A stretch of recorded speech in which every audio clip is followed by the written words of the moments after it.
Amazing. All right. Welcome to everybody who's come by for this lovely fireside chat. If I could get all the side chatter to cease and desist as soon as possible. Amazing. Okay, so to give a little context here, this is probably the best event out of all of the other events.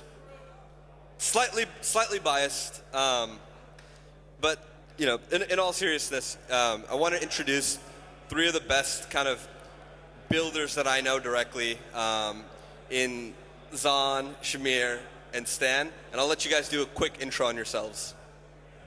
Hello, I'm Zon, one of the co-founders of Initia. My name's Zaheer, one of the co-founders of Blackwing. Hi, I'm Stan, another one of the co-founders of Initia. Woo! Amazing. Okay. Wait, so, intro yourself. I will. Okay. I'm Zaheer. I run a liquid fund called Split Capital. There is no overlap between what I do and what these fine gentlemen here do. The only kind of alignment we have is that I am also thankfully a Initia angel investor. He's a bag holder. I'm a bag holder, but to be fair, I told, Zon and Stan in particular that I would be pretty ruthless with this kind of conversation. So let's make the most of it. Okay, when we first hear about app chains, right? I think we automatically all think about Polkadot, as the original kind of app chain thesis, right? Polkadot and Cosmos as well. Do you actually think about Polkadot still? I actually do. And I think, when we want to progress forward with like Appchain Day, right? Like it is almost seen as this like negative light. How do we get to a point as an industry where app chains are cool again? I think it's pretty obvious from like one of the product perspectives is you want actually interesting applications that are being built, right? One of them also being Blackwing. But I think in general, if we focus too much on the tech, I think it takes away from like the app layer and like the end user, which a large part of like crypto retail, and a lot of the users in Web3, they want to use interesting products, right? And that's why you find like a very large community around Hyperliquid and like other types of applications where people actually use day to day. I think in general, app chains are like a means to end of like making sure that you retain your value. But one of the worst things that we've associated app chains with in the past like couple years is down-only tokens. And I actually think that's like been a big problem for app chains in general. But the thing is, like with tokens that are launched on other chains or projects that are on actual chains, they also have down-only tokens. But because you associate this monetary premium with the infrastructure as well, I think that's been like a burden for app chains. And so I think we need to see more tokenless app chains exist and see like the actual value of what the tech is doing rather than the associated monetary premium. What do you think about it as an app chain builder? Yeah, so kind of adding on to your point, I think a lot of app chains in the past, I don't know if this applies to Polkadot specifically, but like other app chain ecosystems or other ecosystems, they're often seen as being value extractive from the core L1. So you're launching an app chain, it's going to have its own gas token, and that's not contributing to the value accrual of whatever the L1 is. And something that Initia, and something that we really appreciated about Initia that they're doing differently, is they're actually thinking about that core problem very crisply with like the VIP program, and thinking about how you build an app chain ecosystem where value is actually being accrued to this core token that communities and like all users can kind of get behind and rally behind. Yeah, I guess to expand on something that Zon kind of mentioned, right? It's like we talk about down-only tokens, right? Obviously, there's a lot of attribution towards the success or failure of a protocol based on the valuation, right? I think a very common theme that I see amongst like chains that are very dependent on app chains or on an app chain thesis is that the L1 itself is infinitely more valuable than the app chain. Whereas I think on maybe on Ethereum or on an L2, like it's not necessarily the case that maybe there's a little bit closer alignment. How do we work around the problem of making the base chain worth way more than all of the underlying chains that kind of exist. If that makes sense. Are you saying that's a problem, or that's like something that's not a problem and should be like? Are you saying the base chain should accrue value or shouldn't accrue value? I think it should accrue value theoretically, but I think it's like more like how much of the underlying chain's value is kind of dominating the whole ecosystem, if that makes sense, right? So like when we think about TIA, right, and it's almost seen as this pseudo app chain kind of, we get airdrops for staking on there, right? Like, how do we get away from that thesis? How do we get away from everything in the future is going to be worth less than the L1? I think like the easiest way to do so is kind of reframing the architecture, like the infrastructure itself. You kind of want to make the L1 work for the L2s themselves or the applications themselves, right? Right now, every time you talk about a chain or application, it's like, what chain is this built on, right? It's not like, why is this team trying, or like, why is this like foundation or this chain like supportive of the specific project itself, right? So there's been like a natural, and as Zon mentioned, because of the monetary premium, there's been like a big focus on the underlying infrastructure, right? But like if you kind of look at even Web 2 and things like that, it's not always the infrastructure itself, right? It's the applications that are built on top of it. Like what is the actual interesting thing that users are interested in? It's the applications. Like what can you actually do with it? What are the interesting new things that you can do with it? And then sometimes maybe you'll talk about the underlying infrastructure, right? Like when you go in to make a purchase or something, you don't talk about like, oh, I'm using like the Visa payment net or like the MasterCard payment net. You kind of talk about like, oh, this is an interesting card product or like this is an interesting whatever product. And so I think there's that framing that needs to be redone. Do you think a lot of it has to do with like what people are investing in? Like as a guy who's more aligned with knowing what's going on in the VC world, I know that you have some specific thoughts about how VC's funding that type of discrepancy is creating the problem or exacerbating it. Yeah, I think it's because we think about the fundamental L1 as infinite TAM, and the app chain or app is always finite TAM or like more discernible. So I think that's a bigger kind of problem that we see it from a valuation perspective. But I guess I wanted to ask also, Stan, in an optimistic world, is there a universe where apps are worth significantly more than the rails that they're built on, than the L1 itself? And how do you guys think about that? Yeah, so I think like depending on the underlying economic mechanism itself, like how maybe like the L1 token itself accrues value and like how that's built, it could be like a different story. But I think like the ideal, very long-term end goal is that these applications will be more interesting, right? Like you want to get to the point where, and I think this is already starting with like chain abstraction, infrastructure abstraction, that you don't really care about the underlying chain, right? Like I think it's meme to some extent that we shouldn't care about the underlying technology.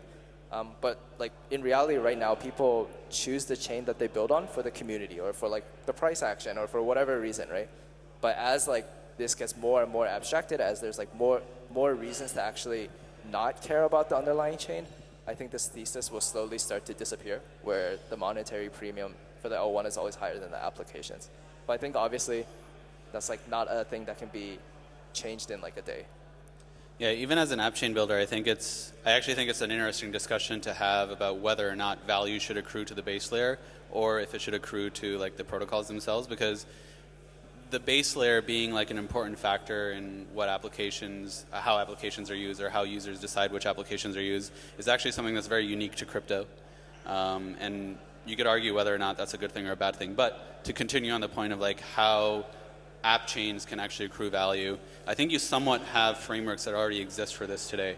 MEV is probably the biggest source of revenue for chains, and that relies entirely on owning the actual execution layer.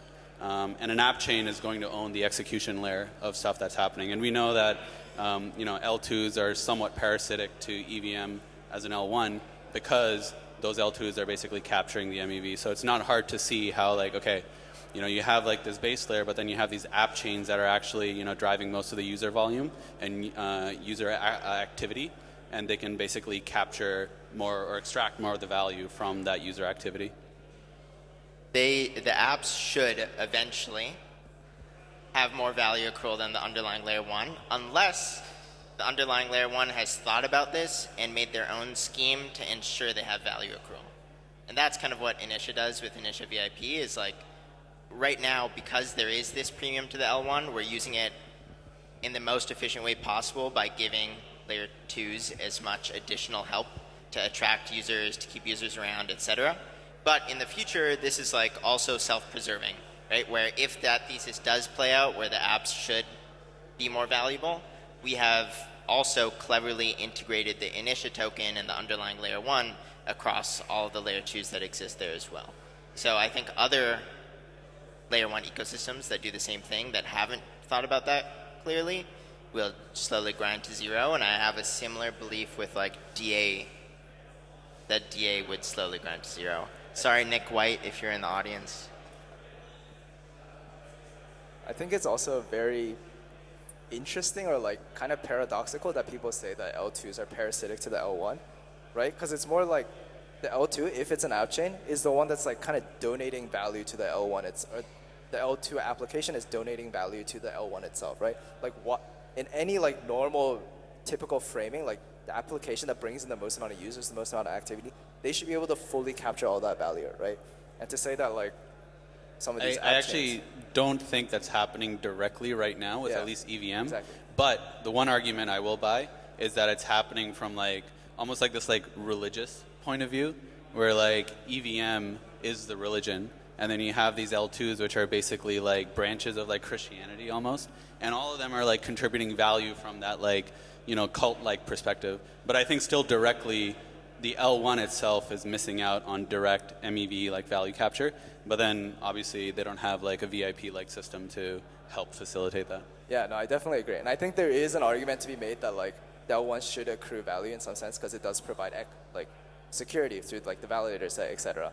But like with regards to like more of the economic value itself, right? Like as an application, if you're a perp dex or something, you should expect to capture all the fees on the platform. And that includes like the transaction value as well. We have this crazy analogy that we use where we compare Initia to being the Fed, and now we also have a church one. So we're in a church state. right now. It's a perfect place to have this conversation. It's a very holy place to be having it. I guess it's interesting, right? Because when we think about, this has been the zeitgeist now, right? Where we have a conversation about how much value accrual goes to the L2.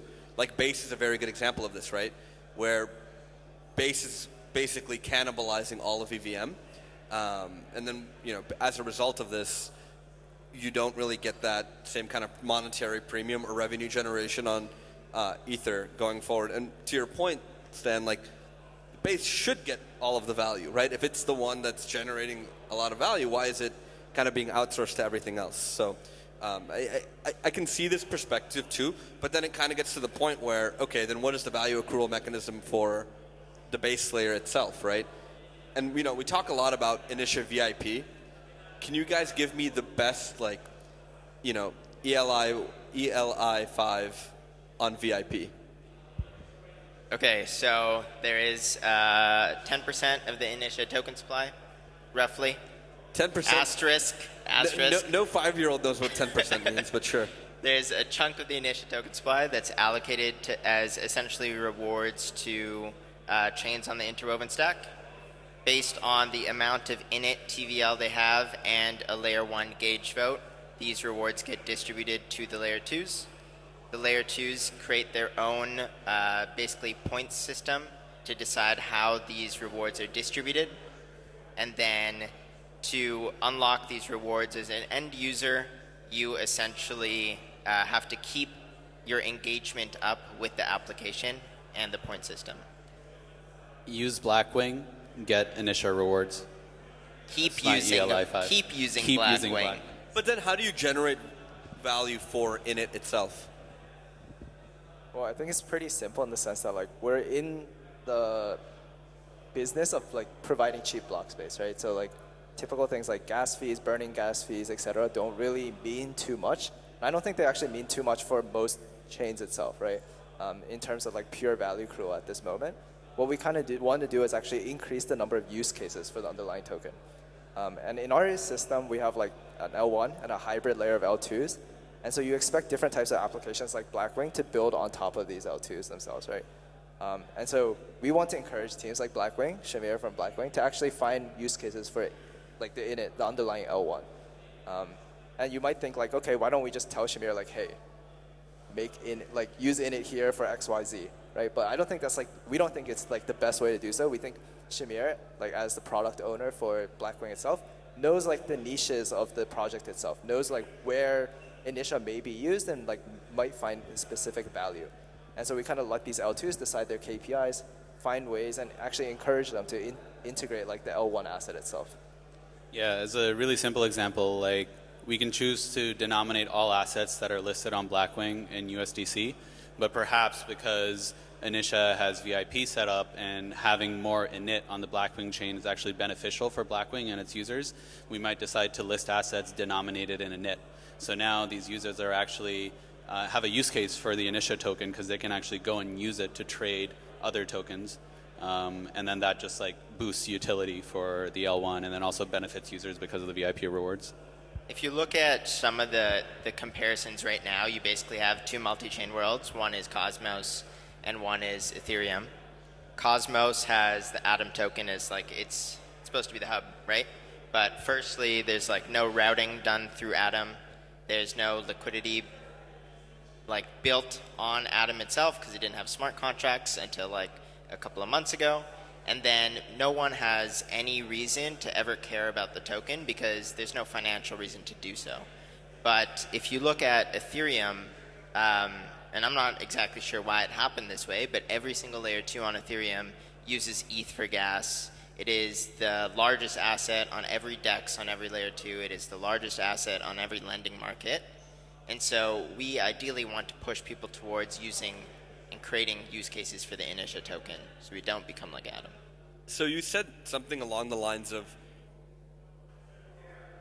you don't have an understanding of why all the L2s use ETH as the native gas token. And this brings me to a good next point. In my opinion, the reason why they all use ETH for their native gas token is because they want to be ETH aligned. It was actually because you couldn't use any other gas token until like 2 months ago. Well, no, but even outside of this, right? Like having a independent kind of like there's no burning desire for anyone to use anything outside of ETH because I think even outside of the token kind of generation for most of these assets, because all of the liquidity was in ETH, right? So those people, those ardent ETH holders are never going to sell. But how else do you generate real liquidity on your chain? And that's the next question, which is, okay, you have, sick apps, you have, people building this out, right? How do you actually generate real TVL on Initia day one? So I actually think some of these metrics are important. I actually think TVL is a bad metric in most cases for actually, as a proxy for whether or not an application or even a chain or whatever is successful.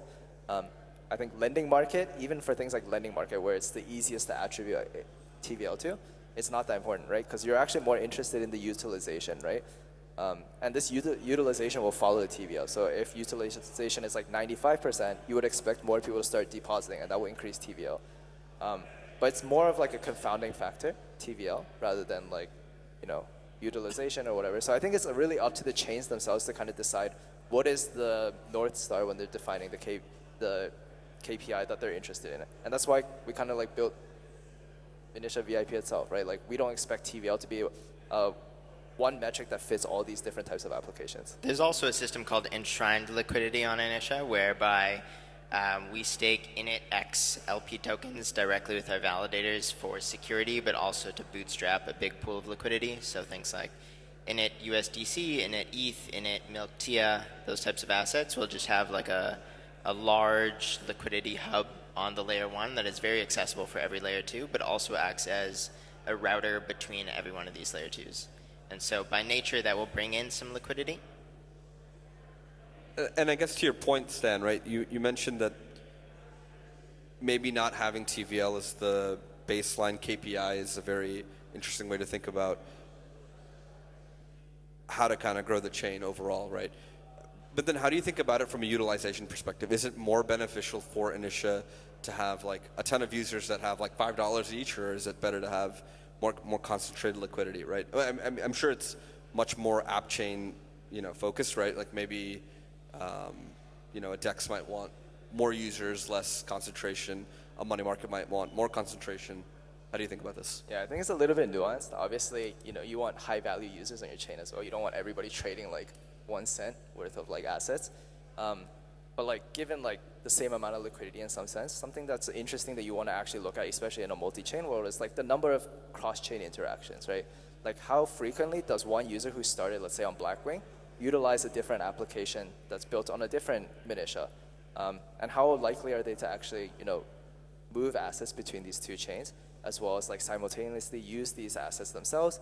And then like another one from like a developer's perspective is like the number of integrations, right? So I think like one thing that really helped Arbitrum like pop off is GMX, but not just GMX, but like the wrappers on GLP itself, right? Like there's like 50 different types of vaults for GLP. You can provide just USDC, etc. And you could do something similar, and we would want to look at something similar at Initia as well, right? Like what is actually building on top of Blackwing, right? Is there any other applications that are leveraging Blackwing's ability to, leverage any asset from any chain and use that as like their intense hub? Zon actually introduced me to this one guy who wants to build up and down markets on Blackwing, and they can basically do that using the effectively margin engine that we've built. So that's like a use case that's like utilizing this effectively composable unit and then just extending the use cases of init. At Blackwing, what do you say is your North Star metric? Or is it TVL? It's not TVL. It's definitely not TVL. I think TVL, especially for a trading product, is like a bad metric. For us, it's trading volume and then fee generation. Like our KPI for the end of the year is $1 million in fees generated, which I think is very unique for like crypto projects. They usually don't talk about that. It's interesting that you brought up actually like users, like whether or not you want whales or whether or not you want like a lot of people with like $5. I think with recent market, like whales in crypto, there's a ton of people chasing after them. It's like a hot girl at like a party. You have a ton of different competition, a ton of guys want to talk to this person, and these people are like very fickle. If even like a BIP change in fee, they see like an advantage somewhere else, they're going to switch. Meanwhile, you have a lot of these users who have relatively smaller balances, but they're fee insensitive, and they're just looking for a very particular value proposition that you can provide to them, which is very counter to a lot of other industries. Like in Web 2, typically you want to target like the high value customers first because the low value customers drive very little value. But yeah, I think for us it's going to take a little bit of iteration to figure out which exactly is the best customer. And which one actually ends up driving the most fees and most trading volume on Blackwing. Ironically, from a market's perspective, right? You want the krill to feed the whales, right? You can't have, 5 market makers on your chain and they're all like trading against each other. It's not gonna. That's effectively what it's like on DYDX and other chains. It's like market makers trading against one another. You really need like retail volume, and my background before crypto is Robinhood, and really the thing that made Robinhood succeed is that it appealed to the vast majority of American traders, and that's definitely like a viable go-to-market for any trading product. I guess in addition to this, right? How do we compel builders to think about Initia as the first movement, right? And also, in a longer run, how do you think about the competition with other L1s for that same kind of app chain development, right? Because today, from what I understand, it's still kind of complicated for someone to want to build on chain X or chain Y and then port it over and try it again, and then double issuance of tokens. And this is a very common problem that we know as an example. How do you compel people outside of just monetary incentives that Initia is kind of the place to be? I think there's basically only 3 options that exist right now, which is like OP Stack, Arbitrum Orbit, and Cosmos itself. Cosmos itself is just out of the question because you have to run a layer 1 and deal with validators and can be a pain in the ass, and it's good that we kind of take care of that problem. OP Stack and Arbitrum Orbit are forever only going to be EVM aligned, and while the EVM is definitely like the most robust and has the most integrations, I think these stacks are kind of a lot more like the Android thesis, where you basically get this piece of infrastructure and then there's like 10,000 integrations that you need to go and BD yourself and handle. And what Initia is it's a very opinionated system on how these app chains should exist, and like what the integrations look like, so that you don't need to do any of that work. You can just focus on building your product. And I think as we push out that idea more and more, and we get more teams to build on the interwoven stack, like that'll become more prevalent, because you don't need to deal with like this DA layer or that. You don't need to figure out this Oracle or that, like what this interop solution should look like, how you connect to wallets, like any of those things. They're just standardized across the system that's kind of built for this idea, and no other stack is kind of built for this idea. In an optimistic world, does it look like a 50-50 split between an app chain based L1 versus something like SVM? Or is it inevitable that app chains will kind of dominate the market and everything else that's kind of being built directly on top of an L1 will kind of die out? I think it's going to be more like 25-75%. 75% being a generic L1, and then 25% being an app chain. The reason for that, I think, is, and actually I was going to ask you guys this question. I think like it's easier to launch a protocol, although I do think launching on Initia is just as easy as deploying a smart contract. So I'm curious on your guys' thoughts on how you comp yourself to like launching a smart contract on an existing L1. But if we continue with that assumption, launching on an L1 is easy. I think like a lot of app chains end up getting to a point where like, man, this L1 is actually not, it's not actually handling the scale that we need, or like there's too much spam on this L1 and landing transactions is getting too expensive. And then so launching an app chain makes sense. But yeah, I'm curious how you guys would comp yourselves to launching a smart contract and whether or not you guys think about that. Yeah, I would like to say that we're easier or as easy to launch as a smart contract, but I would think that is factually still false right now.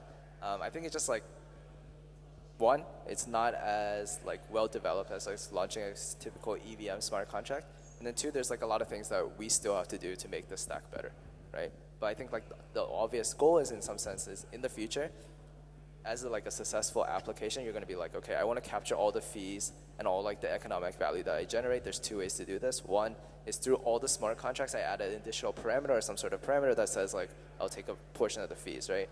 And then you kind of give up the transaction fees or like the MEV fees that are related on the L1 itself. The other is like, I could just not charge these like percent fees and just take the fees from the chain itself, right? And that's when you would want to launch this app chain. I think L1s themselves are very easy to deploy on. They're very quick to test like your initial product, get market fit, etc. Still right now, as you get larger currently, I think you see like DYDX, Hyperliquid, etc. They all want to launch their own chains, and I think they have very good reasons to do so. The easiest is like they want to capture value. They want to do some sort of specific customization with their chain. And then long term, we'll see that Total number of apps, definitely more exist on L1s. Total value, though, I think is weighted a lot more towards app chains. Did you just say total value locked? Total value generated. existing. Total speculative value. So basically you're saying that most of the kind of high-powered applications will be their own app chain. Yeah, I think like 75-25 in the other direction. typical teams will want to vertically integrate, right? Like you have big gaming companies or like even Starbucks or whatever. They're not going to open source everything. Like they could open source it, but they want it on their stack, right? They want to capture the value itself.